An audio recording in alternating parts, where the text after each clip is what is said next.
It's me. Hello, everyone. I'm Alan Willard. I'm a senior tech artist in the developer relations part of Epic.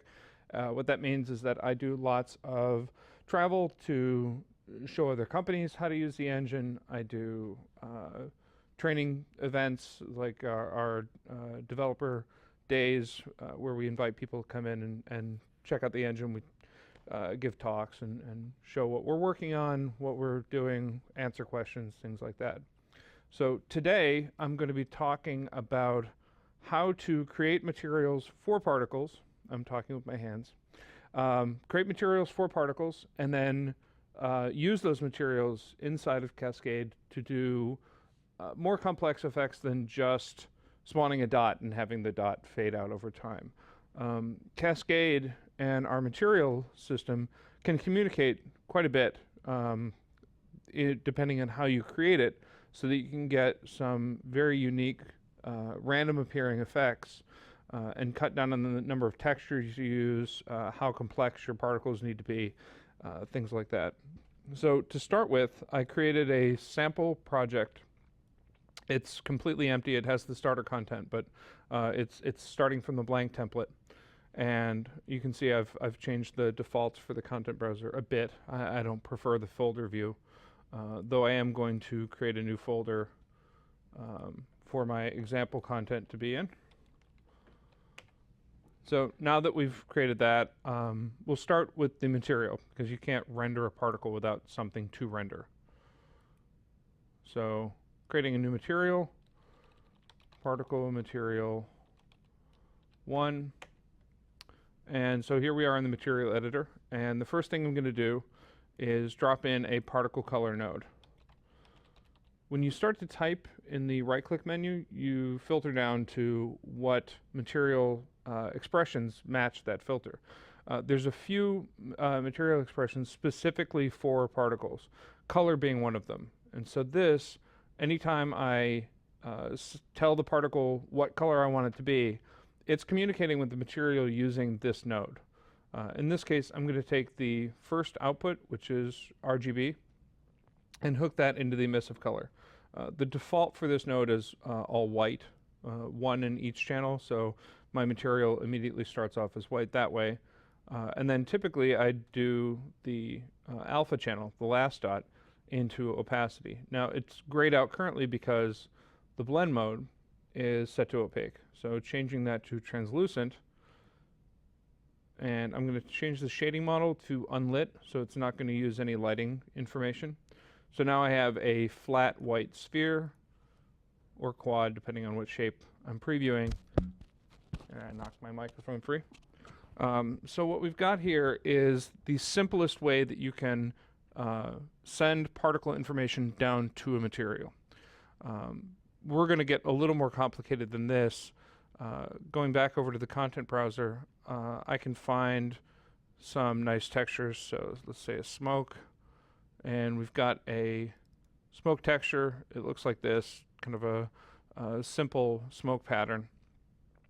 And in my particle system, or in my material, I'll hold down T and click, and it's going to look at what I currently have selected in the content browser and try and add a node based on that. So now I have a texture that I can use to add some smoke appearance to what will eventually be a particle. The simplest way to do this would just be multiply these two things together. So I'm going to multiply the RGB output of the smoke by the output from particle color and feed that into the emissive, and you see what looks like the smoke texture now on my my quad. But I want something a little more sprite-like, rather than just a flat sheet that has a smoke texture. So we're going to use a little more of an advanced node. And this is called sphere mask. And what sphere mask does is, given 2 points in space, it generates a procedural sphere around that. But because we're dealing in 2-dimensional space on our textures, will eventually be our particles, we can do that just using the texture coordinates. So texture coordinate is literally just the layout for the texture, how it knows where to render a given pixel of the texture on that surface. So using this as A, I'm going to then give it 0.5 for B. So that says that if we look at this as being 0, 0 in the upper left corner and 1, 1 in the lower right, 0.5 in both axes will put us right in the center, and that gives me a dot starting in the center for my sphere mask, because a two-dimensional representation of a sphere is just a dot. And I'm going to say I want it to go half the radius of the surface, and so I now have a procedural hard round shape. The hardness value inside of that is how sharp that sphere will be. So now setting the hardness to 0, I have a nice soft fall off. And this gives me a very procedurally clean circle that I can then use to modulate, say, my opacity. And if I hook this in directly, I now have that soft fall off right in my preview shape. So now if I were to compile this and go back into my example content and create a particle system, and get rid of my filter.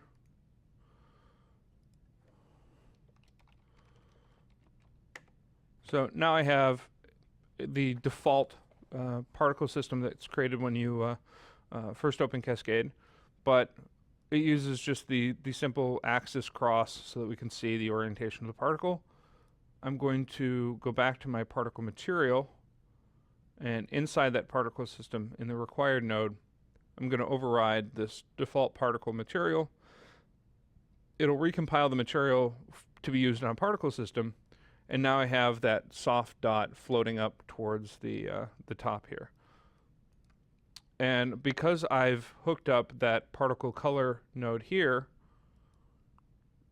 this color over life module is affecting the RGB values and the opacity of my particles. So adding that to the curve editor using the curve button here,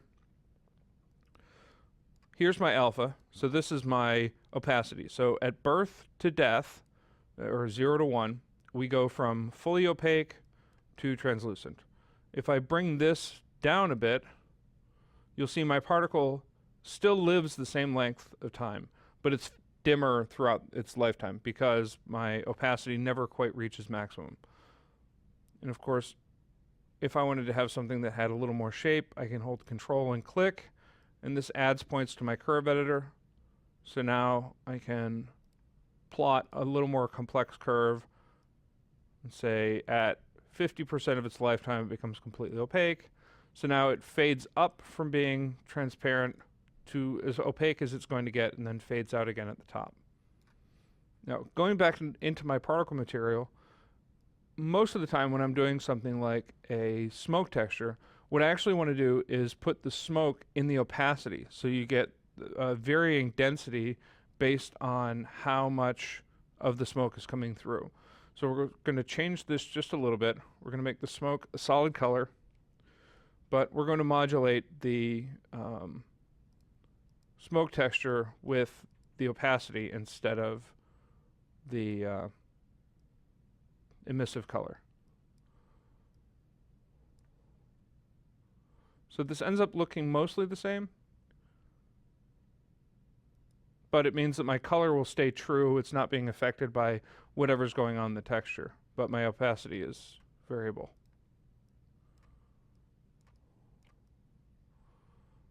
So we'll set this up as a little more of a traditional smoke where it fades up pretty rapidly and then moves. Now, one thing you'll notice is the pattern of the texture is the same on each particle. That's because when you spawn a particle, the orientations are always the same. The UV coordinates are the same for every sprite that gets spawned. So what I'm going to do is add a rotation node, and this will randomize the behavior. So now each one comes at a slightly different orientation. If I look at this in wireframe, you may be able to see that the quads are turned slightly from each other. So instead of getting a solid line of boxes, I'm getting all sorts of triangular shapes. And that looks like this.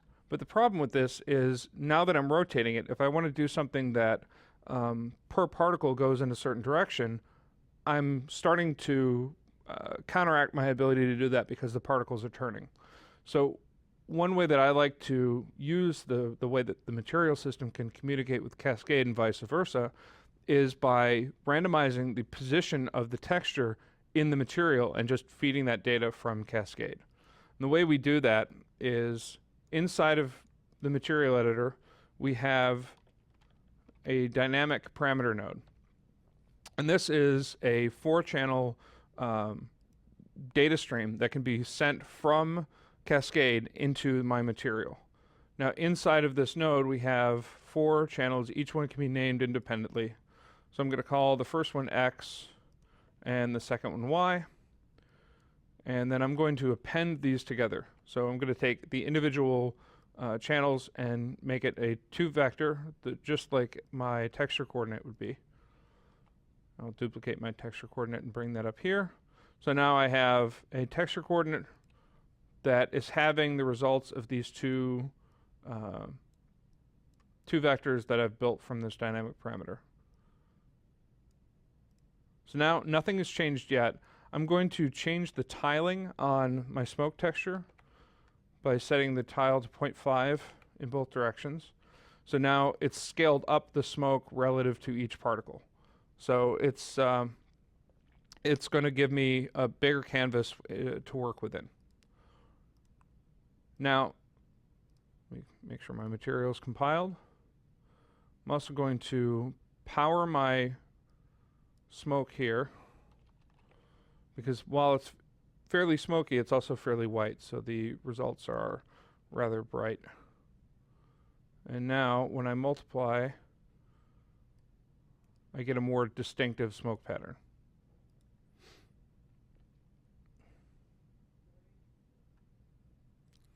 So now, back in my smoke, you can see the pattern much more clearly. You can see that it's tiling and repeating. If I add in the dynamic parameter node, and, whoops, not deleted, I wanted to refresh it. When I refresh it, the parameters that you see here now take on the name from the material. So the connection between the material and the dynamic parameter node is completed with Cascade.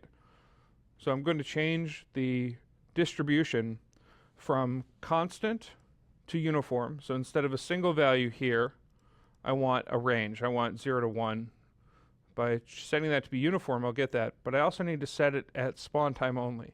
If I set it to 0 to 1 now, every tick, every time the particle is updated, it will basically scramble the surface. So instead, a spawn time only, and now it only sets that value when the particle spawned. It leaves it alone after that.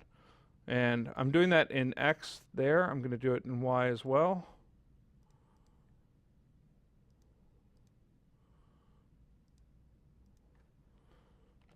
So now we have a fairly noisy, non-repetitive, non-tiling particle smoke out of that simple particle material here. I have the texture being given this random offset. I've got it scaled down so that it's possible and somewhat likely that the texture won't appear on the same part of the quad, or sometimes even on the quad, so your tiling features won't be as obvious. And then I'm modulating it by the particle color to get that broken up smoke look. And of course I could do a little more math here. If I move my power to be after my my opacity has been set, and then feed that in, I'll get a more soft broken look. So you won't see the round shape nearly as much. So that's how I do a kind of broken tiling. couple questions about this have come through. So is this expensive? Would this not be ideal on mobile? Mobile tends to do better with simple textures and not a lot of shader math. So doing something using just rotation and offsets is probably going to be better for mobile. This would be better for PC, console, and other platforms like that. Mostly because rendering pixel shader instructions is an expensive thing on a mobile device. So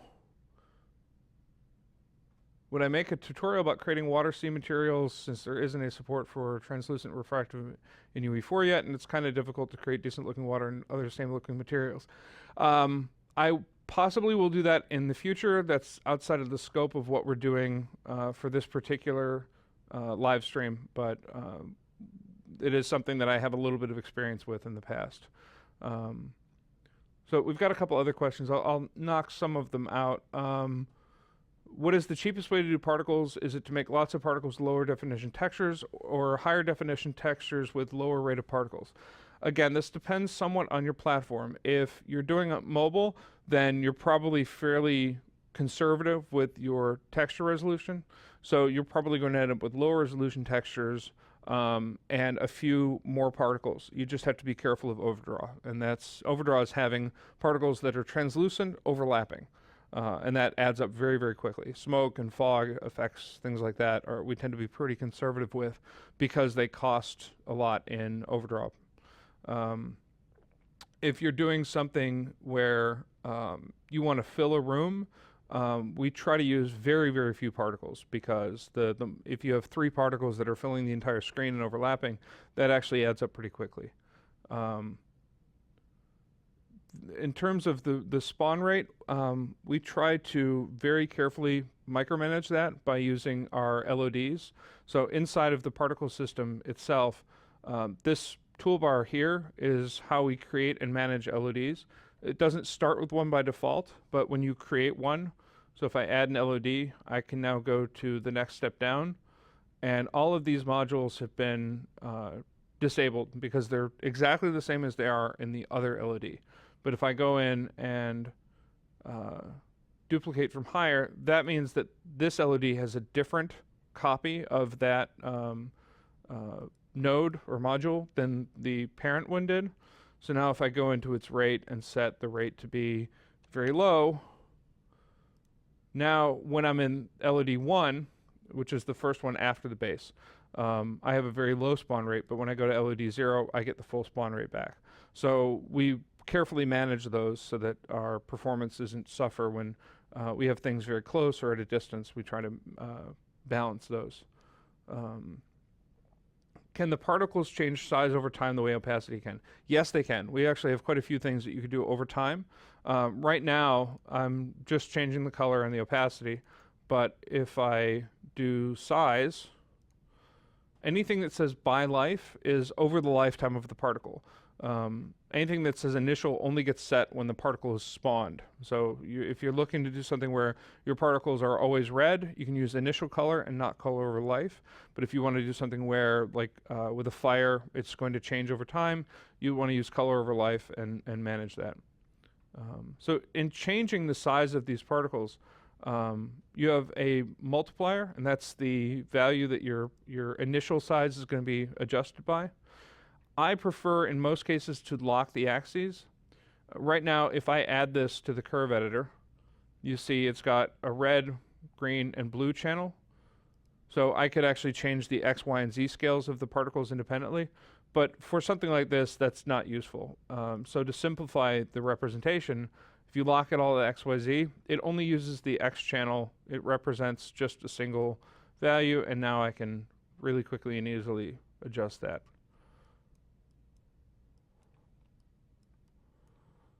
So I've got the nodes for birth and death here. I appear to have somehow locked there. So now I can scale my particle system based on its age. So as particles get older, they get larger at the top.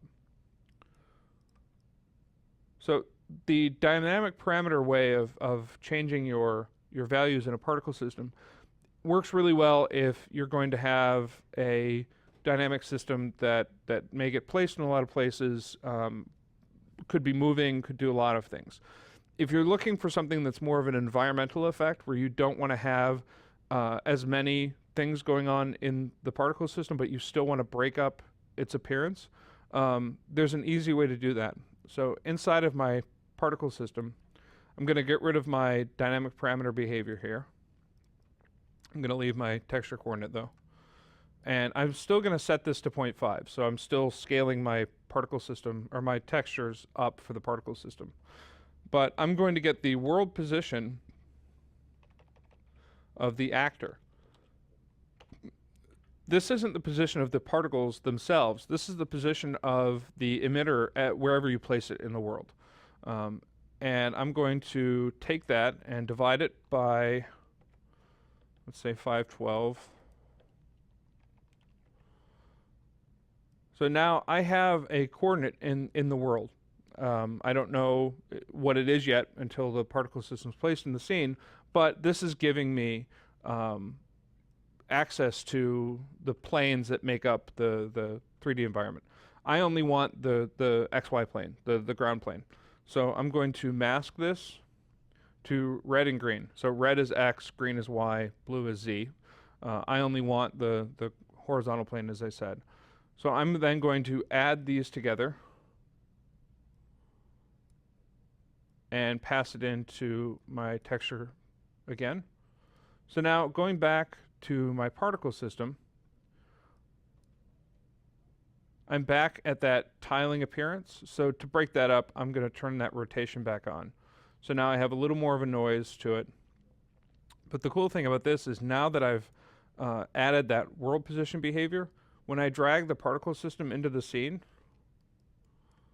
make this a little bigger.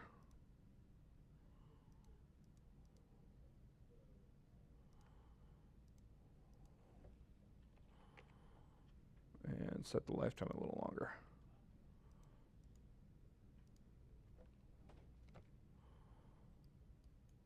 There we go. So now I have a more distinctive plume. Let me get rid of the fog. There. So now I have a small smoke plume, but if I duplicate this, because its behavior is based on its position in space, every one that's placed in a different location will look different. Exactly the same particle system. I don't have to do anything per instance to make it work. It just does. So I can now have a lot of in-world variation for an extremely low cost. And you'll notice this isn't something that you want to have moving. If I move this out into the dark, every time I move the particle system, because that's the position that it's using to do the material offset, every time I move it, all my old particles move as well, because they're all linked. So this is the kind of thing that you would want to place in an environment, turn on or off, but not have attached to something. Not if you're doing your randomization this way. So I'm going to actually build the, see if I can resurrect it here. Put the dynamic parameters back in. And I'm going to do this pretty quickly. So this is what I had before again. You'll notice there are actually 4 channels inside of my dynamic parameter. I'm using 2 to do the dynamic offset. Actually, I brought my fog back. There. So here it is working again. And in my material, I'm going to use the other 2 to do something slightly different. It's along the same line, so I'm still going to be appending, but I'm going to call these 2 add X and add Y. So I'll append these together, and then I'm going to add them again to my coordinates. And what this is doing is this is giving me the ability to build my own panning behavior, but inside the particle system. So now that this is back, if I add my dynamic parameters to my curve, I don't need to see those. So now I've got these two new ones. If I refresh the node, it'll give me my name. So here's my add x and add y. I need to change the behavior slightly inside the properties for the dynamic parameter node. I'm going to leave it so that it can update every frame. I'm not going to set spawn time only, but I'm going to set the distribution to constant curve instead of constant, and this lets me plot it on my curve and do things over time. So constant curve. So now I have my curve here from 0 to 1. Go ahead and plot that out. And now, let me turn off the rotation. As I drag this value around, you can actually see it's changing the position of the texture within the particle system. And this lets you do some interesting effects like bunching smoke. So now the smoke texture is actually moving down as the particles are moving up, so it gives a little more of a weighted flowing effect. If I do this in the other channel, I can get a directional wind. So I can start to have the particles move off in one direction. The further I move it, the faster they're going to move. And again, this is based on life. So if I normalize the particle's lifetime here at 2, you'll get that almost tornado-like effect because the texture is moving inside of the particle system based on the age of the particle, but it's not actually moving the particles themselves. So you're getting a more complex effect. So someone asked if there's a way to have a volume of particles just sit but react to players walking through it. You can do something like that with the GPU particles by having a global vector field attached to your player. It's a little complicated to set up. I'm not going to try and do it here, but you can do something like that using those systems. There's documentation on the global particle or the GPU particles and the vector field behavior. So somebody else asked, what's a good way to do ground fog smoke through a large area that you can walk through? Tried making a lot of cloud particles, but my FPS dropped extremely low when I walked through them. And I guess because of the overdraw. That's exactly what happened. The overdraw is probably killing you that way. So the best way that I found is having the particle systems be LED'd so that as you're moving through, you have a number of particle systems placed so you can kind of manage them all independently. You don't have one massive particle system that's just sitting in the room filling everything up. We also tend to fill effects like that by putting planes in that have different behavior. So having basically a fog sheet that's parallel with the ground, and then you can use the depth fade to have it not render when it's close to the player. Depth fade is something we use quite a bit in our particle systems to cut down on clipping artifacts. It's got its own node, so if I just add a depth fade node and set the opacity as the output from my power. So now in here, because there's no depth at all, it looks exactly the same, but when I compile it and go back to my scene, anywhere where it would clip into a surface, the depth fade is cutting that back. So even putting the smoke directly over the chair, it fades off nicely as it interpenetrates the chair. So it gives you a softer look. And that's one of the ways that we make things like player particle interaction look better by carefully fading things out based on interpenetration. Somebody asked how I would do a spaceship thruster, not just on its own, but moving in space so it looks right when it's moving fast, or counter-burning against its momentum. There's a couple of different ways to do that. One, you can have a particle system be in local space, which means it will always move relative to its placement. So now if I move this off and grab my, no matter how quickly I move it, it doesn't leave the particles behind. They're basically a solid entity of sprites that's not going to inherit any motion from the world or anything like that. And this is good for things like short lifetime, high intensity particles like something off of a thruster.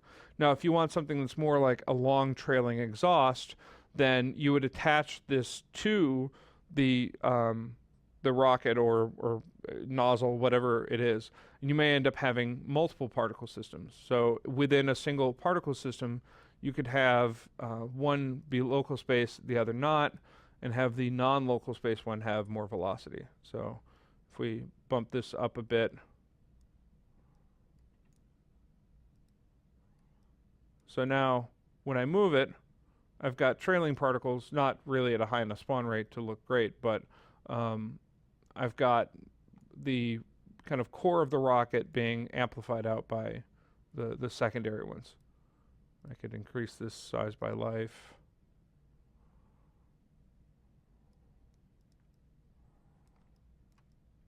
And also increase the spawn rate just for the exhaust particles. And I might actually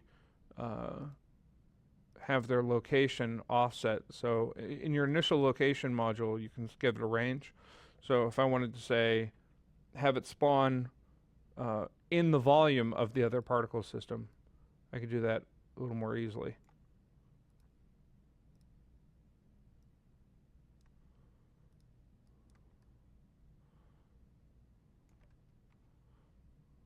Alternatively, you can also use what's called the spawn per unit. And spawn per unit does a couple of things. One, it can override your spawn rate completely. So your particles don't spawn at all unless the conditions are met. And two, it allows you to spawn particles based on how far the particle system has moved since the previous check. So if I go in and kill this initial location and do spawn per unit, I can tell it to ignore the spawn rate when moving, so it's not going to take in the default spawn rate. I'll turn that off completely.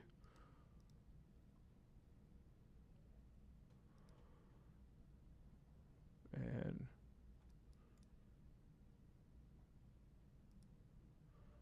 so now we have a motion checkbox under view. And what that does is it simulates the particles moving in orbit around the center based on the motion radius. So if I increase this motion radius to 500, I get a bigger movement around that point. And now if my spawn per unit is very low, I won't get anything.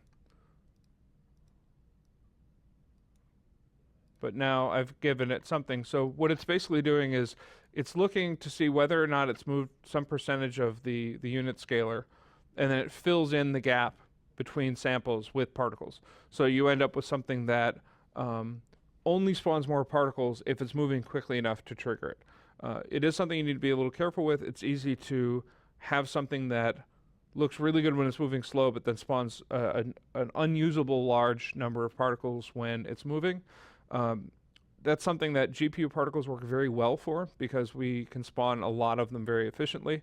In that case, we would just change the type data to GPU and get rid of the dynamic node because dynamic does not work with GPU particles. So if you're building something that's not a CPU particle system, bear in mind there are nodes that work in CPU particles and don't work in GPU.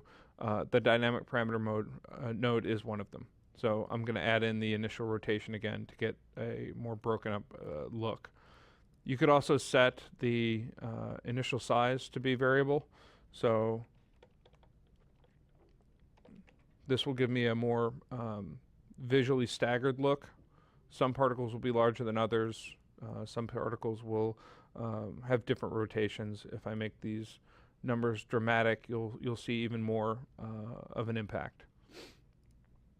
So the spawn per unit is how I would do something like a trail behind a car's tire based on the movement of the car. I think you can actually see that in our vehicle sample.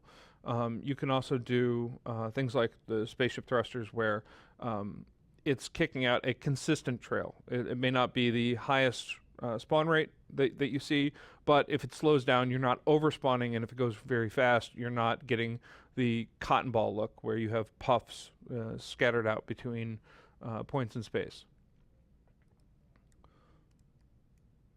So in terms of the other particle systems, things like beams, trails, dynamic parameter only works with sprites and only CPU sprites. So depending on what you're building, it may not be the right solution. Workarounds that I found for that is, even though things like the dynamic parameter don't work, the particle color does. So you can do a lot of the same things by carefully choosing how you're using your RGB values. So for example, I'm going to get this down to just a simple dot and just put that right into here.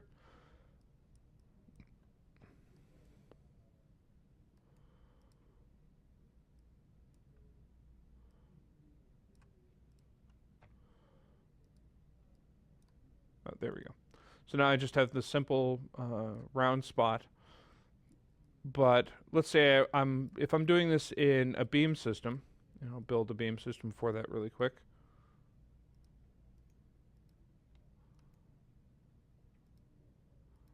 So beams require a few.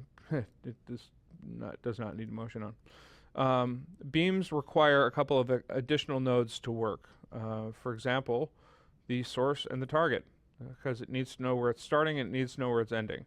I'm going to just set a default source of 0. So my beam will start at the origin of the emitter. And then the target, we'll just set that to be 500 units along X. Now you notice that it's kind of growing. It's not really going anywhere useful. That's because it's got a speed that I need to override. So if I set the speed to 0, the particle just spawns, and now I have a beam between 2 points, and it'll just keep refreshing itself, so it's good. If I set my material to be the one I'm using, I should get that soft dot overlapping after it compiles. So now you can see the color over life affecting it. But if I wanted to, say, pan this material around on side of my dot, I could do a few other things. Instead of doing opacity,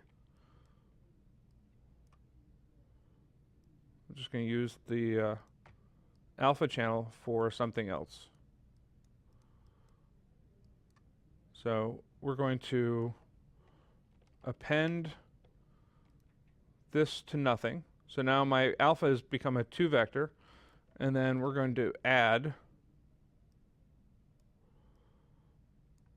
this here. So now my alpha channel is part of where that sphere mask is going to appear.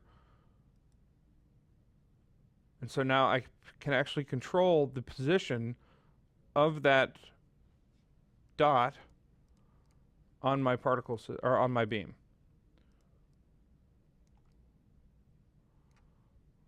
I'll get rid of the overtime, so now I just have a direct value. Now, by default, the color over life wants to clamp the alpha to keep it in the save range. I'm going to turn that off because in the case that I'm using it in, it's not really necessary. And now I can say every time my beam spawns, it starts at 1 and goes to -1, which will pan it completely off, and I now have a beam that has a panning dot moving along its length. And this is only one of the ways that you can hijack existing nodes to do something a little more complicated. There have been plenty of times where I needed to do something that had variable color, variable position, noise built into it. And the way I do that is you start using your other RGB channels. So for example, if I wanted to have my red channel be just my color, I could have 2 colors. Let's go with red and blue just for simplicity.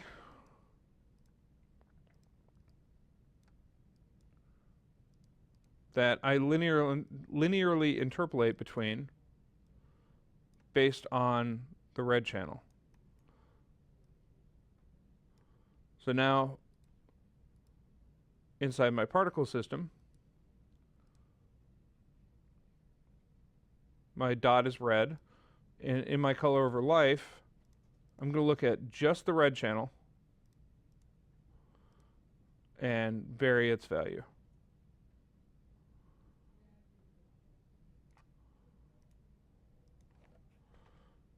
So now my dot goes from red, shades through purple to blue, but I'm only using a single channel of data to control that blend. So now I could start doing other things like blending between textures that were being used. Going back into my example content, if I find that noise texture that I like so much, I can put that in once it finishes loading it there. And then we'll find there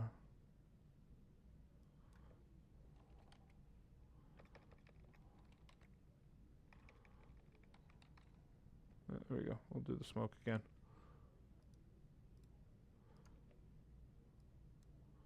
So now I can lerp between these two using, let's say, the green channel.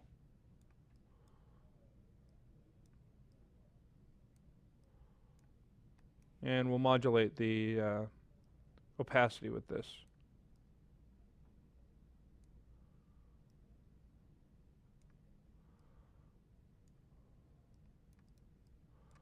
So now my appearance is being varied not only by the color over life changing the color, but once it's finished compiling, you can see that noise pattern is part of it.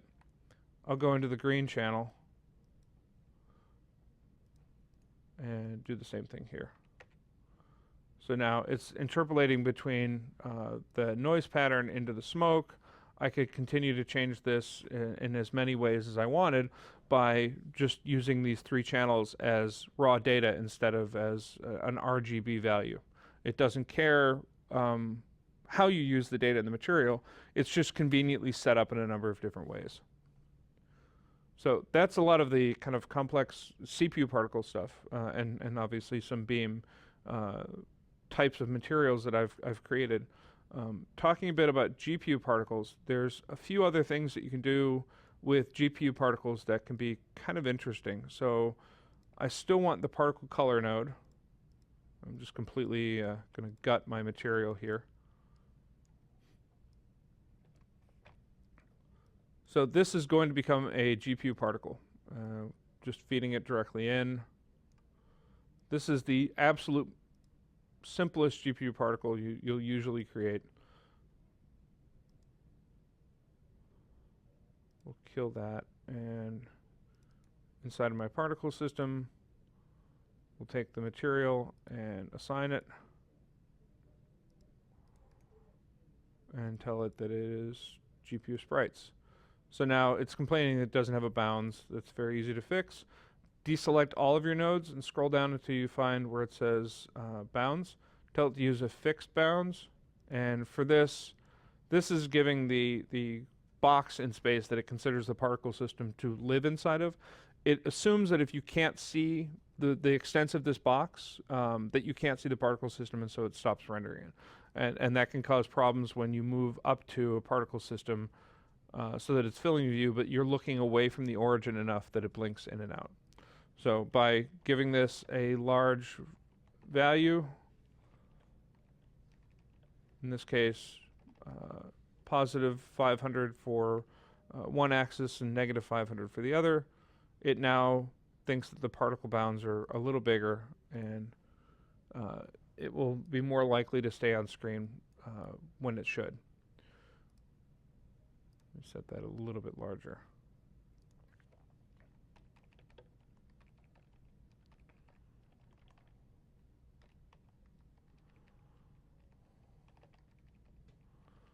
There, so negative 5,000, positive 5,000. So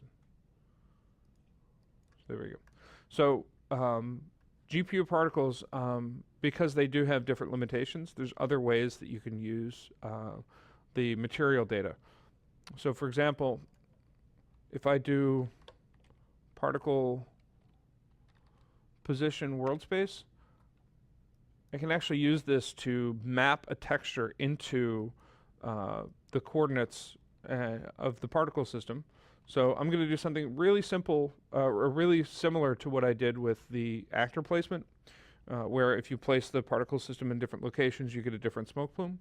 I'm going to do 512, and let's find a good texture here. We'll filter just for textures.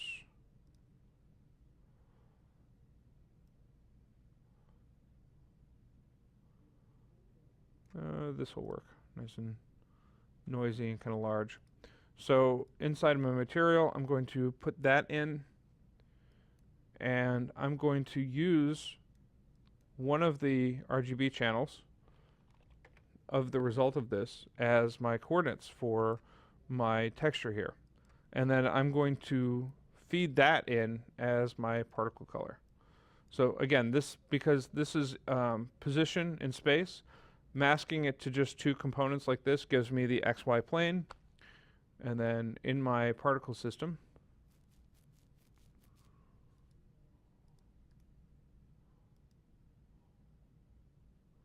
let's give this a really large box.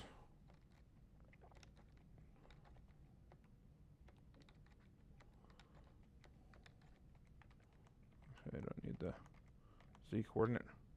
And we'll up the spawn rate by some ridiculous factor. So 50,000. So you can actually start to see the texture pattern for this texture showing up in my world based on the scaling factor. The more particles I have,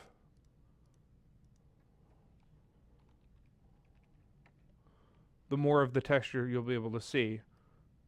But this means you can actually do things like logo projection, breakups where you actually lerp this value in only at a certain point, so you can have a wisping effect. If I kill the velocity on this and make the size a little smaller,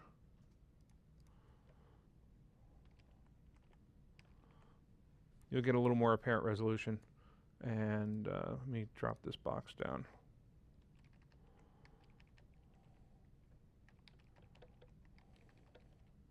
There. Now you can see the texture quite easily.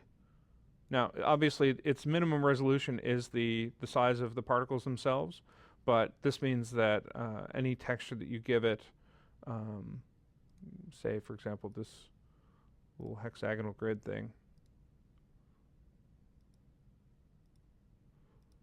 compiling the shader is always a good idea.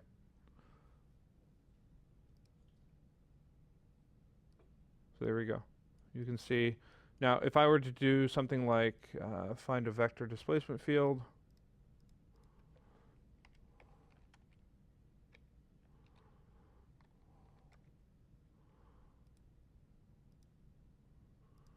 I think if we may not have one in this.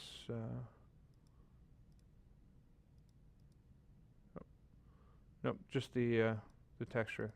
I could have it as part of the effect and have it break up a bit based on that. You have to be careful though, because you are projecting it in world space, which means as particles move, they're just picking up the texture based on their position. If I give this some lateral velocity, say along X, and turn this on, you still see the texture itself is locked in space, even though the particles are moving off in some direction.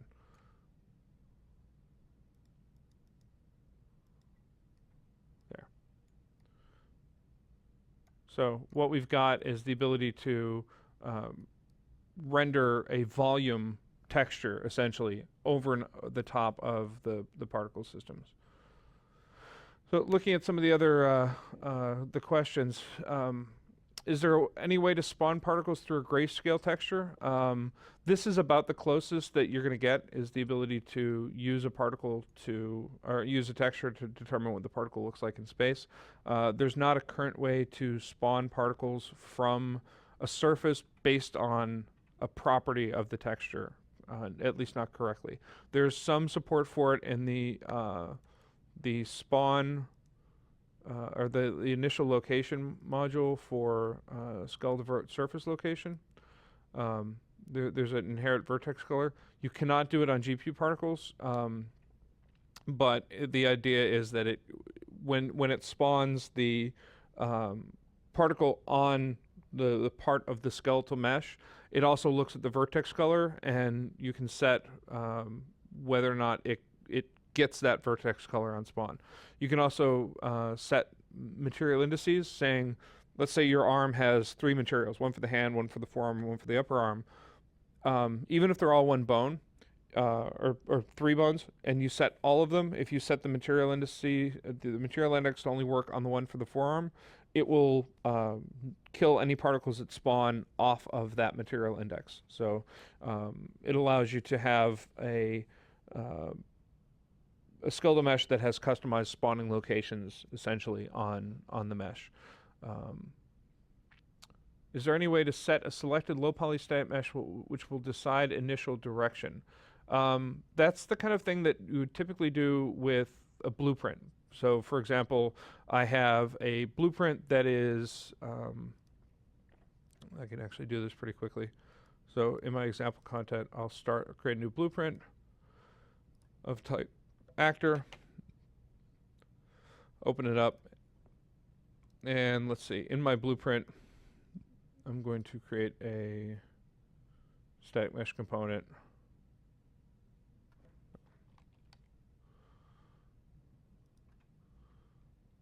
And I'll tell it is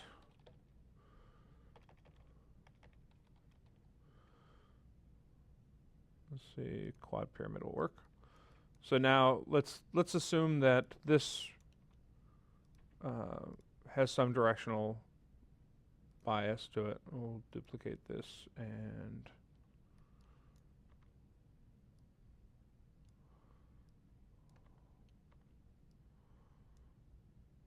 so we're going to assume that the particle system is going to go along this axis.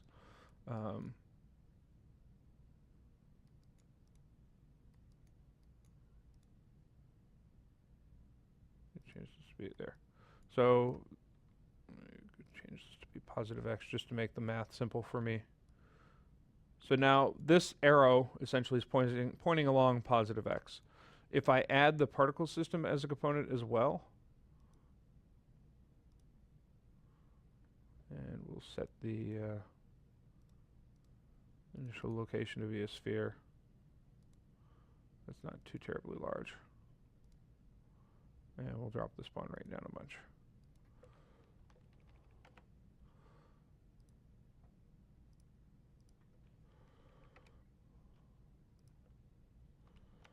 There. So now my particles are tending to spawn and move along that axis, along the positive x. Back in my blueprint, I'll add another component, which is my particle system, and call it directional. I'll make it a child of my initial mesh. So now I have the, oops, didn't make it there. So now the vertical pyramid and the pyramid pointing along x are parent and child, and my particle system, which I will set in a second, is a sibling there.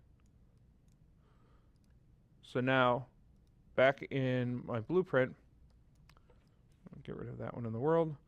When I drop this in space, anywhere I rotate this thing and able to see it pointing, that's the direction my particle system is going to spray in, because it's using the same coordinate set. And this will still do the if this were moving during gameplay. Every time I move it, it executes the construction script, so it's not going to move the same way as the particle system would if I dropped it in. So now you can see I can kind of draw with it. If you moved it the same way through a timeline or something like that, it would update dynamically. So that allows you to have a directional value that you can see, but the actual emission doesn't start until gameplay or some event occurs, but you can still pre-visualize what direction it's going to move.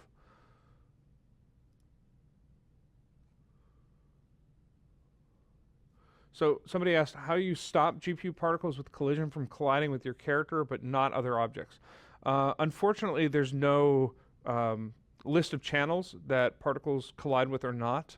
GPU particles just use the scene depth to collide with. If something is opaque and writes to the scene depth, then the particles will collide with it. Depending on the nature of your project, if you were able to make your character transparent, the GPU particles would no longer collide with them.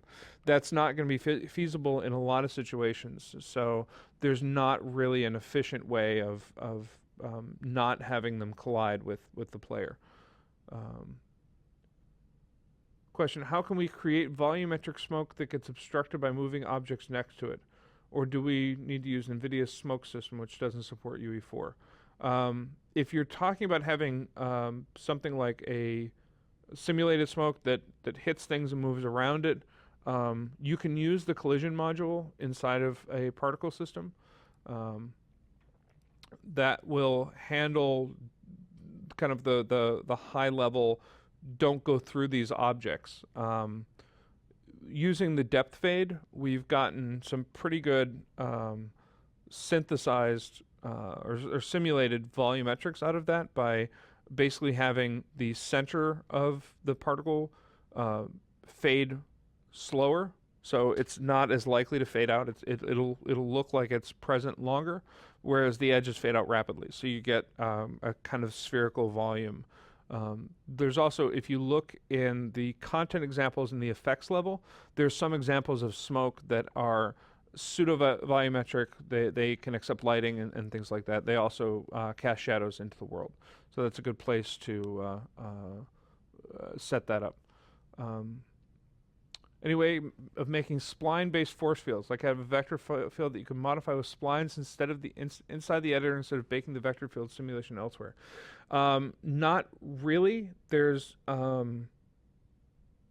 you could conceivably have a timeline where you have a point attractor that's getting updated and kind of pulls particles along with it. If you look inside of the particle system here, if I look under attraction, there's point gravity. So this gives me a point in space. I'll put it in 3D draw mode so I can actually see it. Right now it's kind of at the coma of my purple garish comet. If I set this to be up to 50, and we'll go about 300 along X, and give it a radius of 200, and we'll give it some strength. You can see it's pulling the particles up towards the effect. The higher the strength, the more aggressively it's going to do it, until you can eventually get this orbit mode thing going on. So by setting that explicitly in your particle system, you can do that with GPU sprites. With CPU sprites, you have a little more flexibility. Let me drop the spawn rate down to something that CPU sprites will be happy with. So there's other attraction modes. There's line attractor, which is basically a cylinder that the particles will get pulled into. There's particle attractor, which is another particle system within the same, so you can have some particles getting pulled towards others. The one I was going to show here is another version of point attractor, similar to the gravity from before, but in this case you can actually parameterize the position. So you could have a blueprint tell the particle system that its point attractor is at some arbitrary location. Like say you got the location of your player, and every couple of frames or every couple of like milliseconds, you tell it, here's the updated location for your point attractor because that's where the player is. Then you can have a particle system that is always attracted to the player's current location, or nearly always. So if I set this to be direct and do something similar where I go 300 long X and 250 long Z, I'll give it a radius as well. In this case, it's called range. And the strength.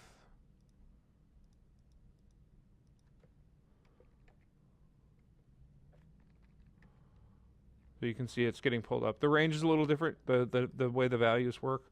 If I turn off strength by distance, it'll get pulled a little closer, and if I affect the base velocity. So there, I'm close to what it was doing before, but with CPU instead of GPU particles.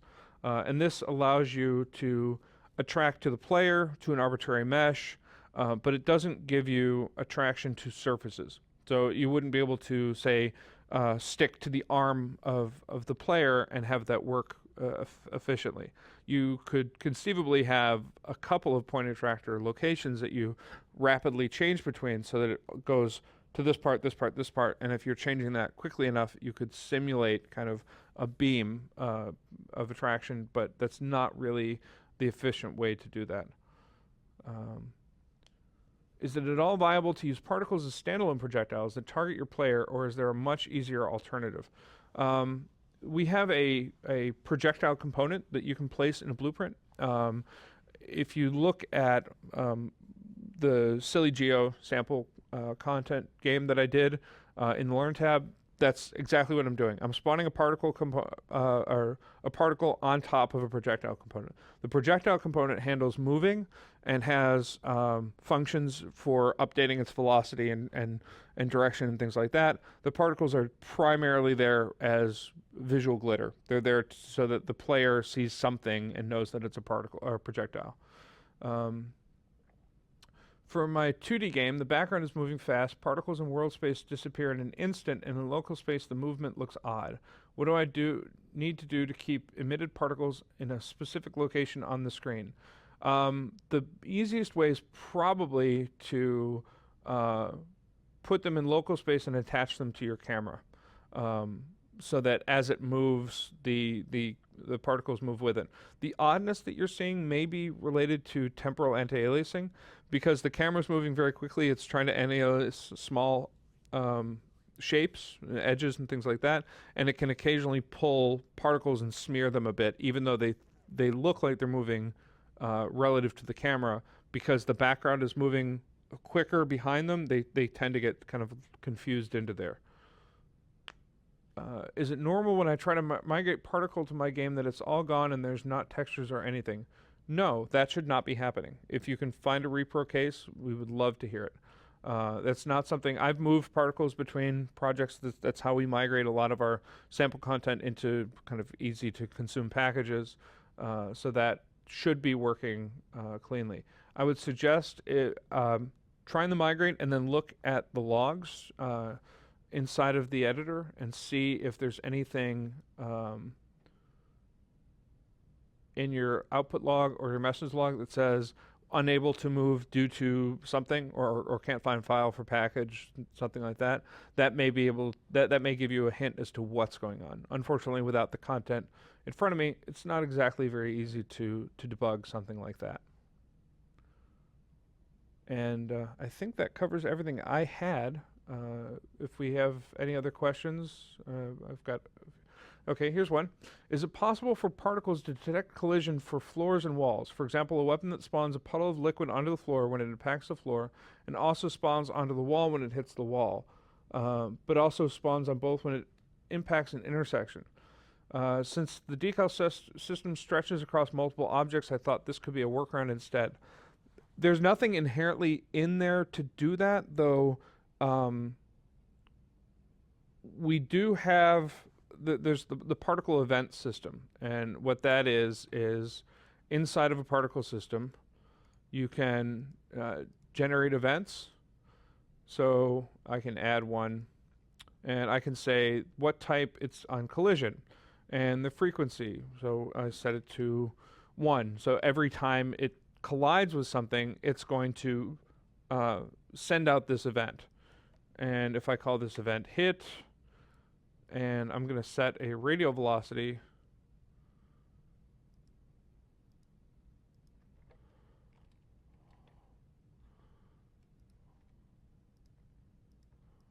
and clear out the rest of this velocity. And give this a spherical location. That's a little slow. We'll add radial velocity in the sphere as well. So now, and this is not something I would recommend doing a lot of, but at least gives you a starting point. Say you had just a few particles. We'll do it in the burst list. So burst list allows me to say, I'm going to spawn this number of particles every time. So now every second, 8 particles get spawned. When they die, another 8 get spawned. If I set the lifetime to be a little longer, they'll go further. And I'm going to tell it to only do it once and wait till they die before it spawns again. So what this is doing is it's giving me particles that are moving out. They're waiting to see if they collide with anything. And I'll turn on collision as well so that, okay, they have one collision. And then I'm going to create a new particle system that, let's say, just is the receiver. It doesn't spawn until it receives the event, and then it's going to spawn 15, and yeah, that should work. We'll tell it it's listening for event hit. So now, this particle system, if I set this up right, and I may not have, it's been a little while since I've done something like this. Every time it hits something, it spawns particles from that position. So conceivably, you could have it, I'm giving it velocity and things like this. If you did this very rapidly, you could basically send out splat points that hit local objects and try and spawn a particle on it.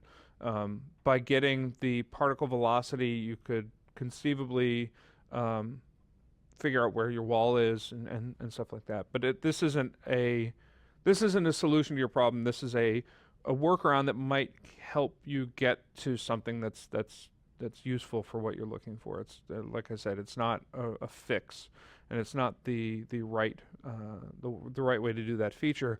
If you're writing it as a feature, you could do something very similar where you do a random number of traces out in a blueprint and find the endpoints to those and place a mesh or a particle or something against those impact locations totally in your blueprint, or you could write it in C++ and do a more general splat feature that did that and clipped it correctly. Any last questions? Any questions that I've missed completely and did not mean to? Well, I didn't mean to miss any.